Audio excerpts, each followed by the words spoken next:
크리스마스 잘 보내셨습니까? 예. 지난 24일 더불어민주당은 의원총회를 열어 한덕수 권한대행에 대한 탄핵을 결의했다가 오늘 26일 탄핵 여부를 결정하겠다고 말을 바꿨습니다.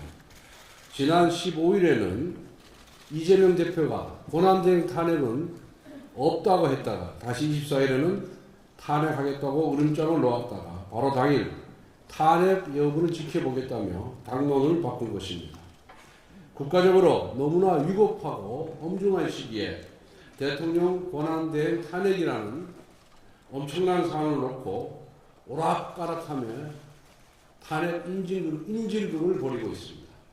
이런 행태는 한마디로 민주당이 얼마나 무책임한 정치 집단인지 국정 안정에 협력하겠다는 말이 얼마나 새빨간 거짓말인지 이재명 대표 사보 리스크를 덮을 수만 있다면 국정을 마비시키고 정부를 초토화시키고 국가를 침몰시켜도 상관없다는 민주당의 본색을 드러내고 있습니다. 민주당의 제멋대로 행보는 권한대행 탄핵 정족수에 대한 억지 해석에서도 볼 수 있습니다. 민주당은 국회 가반동의로 권한대행을 탄핵할 수 있다고 우기는 중입니다. 그러나 이는 헌법의 기본 취지를 망각한 무지한 주장입니다. 다른 국민의원과 달리 대통령 탄핵 정족수가 3분의 2인 이유가 무엇입니까? 국정을 통할하는 대통령이 과반으로 탄핵이 될 경우 상시적 국정 혼란의 위험이 있기 때문입니다. 지금 한덕수 권한대행은 대통령의 직무를 대리하고 있습니다. 민주당이 거론하는 탄핵사유 역시 대통령의 직무에 해당하는 것입니다. 당연히 탄핵 정족수는 대통령을 그 기준으로 해야 합니다. 헌법재판소가 발간한 해설서를 보더라도 헌법재판연구원의 헌법재판소법 주석입니다. 권한대행자의 탄핵소추 발의 및 의결의 정족수는 대행되는 공직자의 그것을 기준으로 한다라고 명백하게 밝히고 있습니다.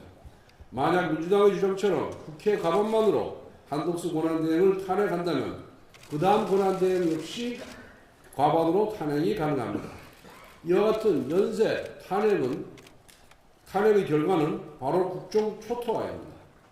민주당이 국정 초토화까지 불사하며 탄핵안을 난사하는 이유는 단 하나, 조기 대선으로 이재명 대표의 사보 리스크를 가려보겠다는 계산입니다. 즉 선거로 범죄를 덮겠다는 뜻입니다. 이재명 대표는 전과 사범입니다. 현재 8개 사건에서 12개 혐의로 5개의 재판부에서 재판을 받고 있습니다. 대한민국 헌정사에서 이렇게 다양한 범죄 혐의를 받고 있는 대선 후보를 위해 이렇게 많은 국회의원들이 이렇게 무도한 일을 자행한 적이 단 한 번도 없었습니다.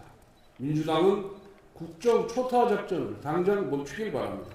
여러분은 지금 조기 대선의 단꿈에 빠져 있겠지만 여러분의 악행은 반드시 국민의 심판으로 되돌아올 것입니다. 헌법재판관 임명 문제에 대해서 말씀드리겠습니다.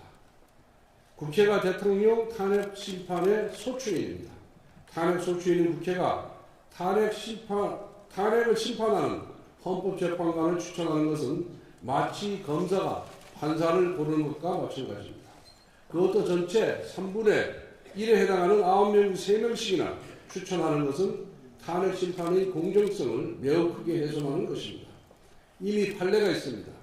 윤석열 대통령이 검찰총장이었을 때 당시 추미애 법무부 장관이 윤석열 총장에 대한 징계 청구를 하고 나서 징계위원 1명을 추가 임명했습니다.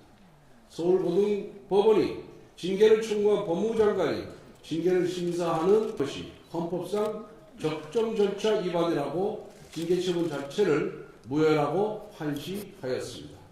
이러한 판례에 비추어 볼 때 국회가 추천한 헌법재판관 3인 임명을 함부로 강행하면 탄핵 심판 자체가 무효화될 수도 있는 중대 사안입니다. 그리고 박근혜 대통령이 아직 직무정지일 때 황교안 권한대행이 헌법재판관을 임명하지 않았고 탄핵이 인용된 이후에 임명한 전례가 있습니다.